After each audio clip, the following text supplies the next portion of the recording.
పెద్దపల్లి జిల్లా గోదావరిఖని విఠలనగర్లో కలీం అనే యువకుడిపై వరుసకు సోదరుడు తల్వార్లతో దాడి చేసి తీవ్రంగా గాయపరిచారు. ఈ సంఘటనలో కలీం మెడపై తీవ్ర గాయాలు కావడంతో స్థానికులు అతని ప్రైవేట్ ఆసుపత్రికి తరలించి చికిత్స అందిస్తున్నారు. కలీం సమీప బంధువు ఆస్తి విషయంలో ఈ గొడవ జరిగినట్లు సమాచారం. ఈ సంఘటనపై కేసు నమోదు చేసుకున్న గోదావరిఖని 1 టౌన్ పోలీసులు దర్యాప్తు చేస్తున్నారు. పొద్దున వాళ్ళ అమ్మ నాన్న మా ఇంటికి వచ్చి మా నాన్నతోని మా తాత ఆస్తి గురించి అని లొల్లి చేస్తారని వీళ్ళు వచ్చిర్రు.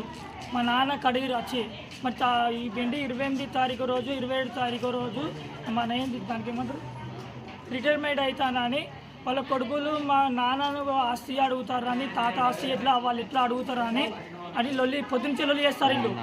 మా నాన్న పొద్దునుంచి లొల్లి చేస్తుంటే మా పెద్దన్న వచ్చి అరే సామాను ఉన్నది ఒక బండి మాట్లాడమంటే మా తమ్ముడు ఏం చేసి బండి మాట్లాడిపోయి అడిగిపోయిండు.